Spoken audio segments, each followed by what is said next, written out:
पांडवों के साथ शादी करने के बावजूद द्रौपदी थी पवित्रता, यह था राज। आइए जानते हैं इस वीडियो में।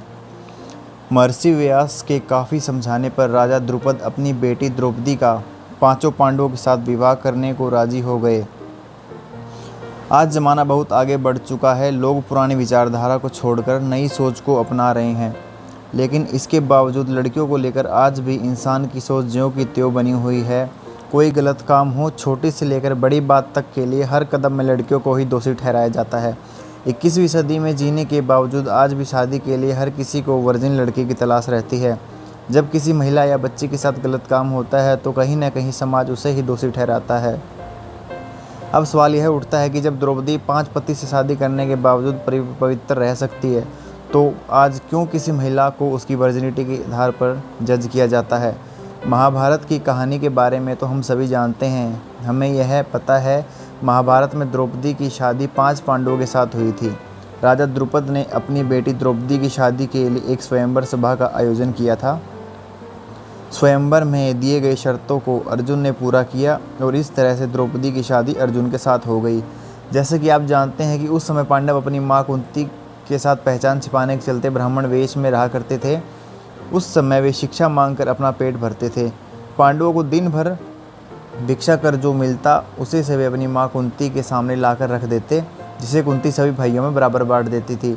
हर रोज़ की तरह जब उस दिन अर्जुन द्रौपदी को लेकर घर आए तो उन्होंने दरवाजे से ही अपनी माँ को कहा कि देखो माँ, आज हम आपके लिए क्या लाए हैं।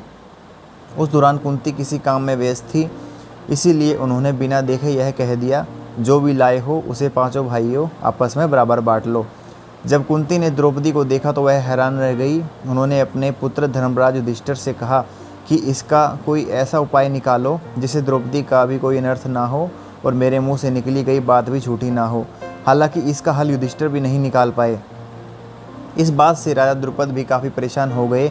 द्रुपद को महर्षि व्यास ने बताया कि द्रौपदी को उनके पूर्व जन्म में भगवान शिव से 5 पति होने का वरदान प्राप्त है।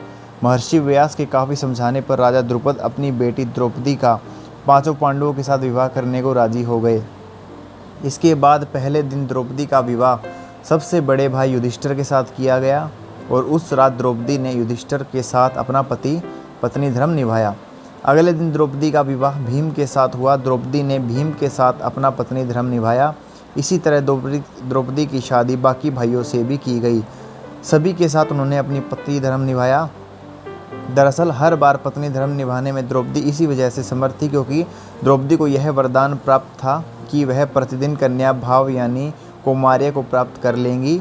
इस तरह द्रौपदी से अपने पांचों पतियों का कन्या भाव में ही प्राप्त हुई थी।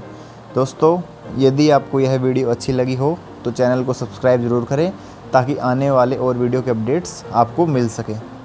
धन्यवाद।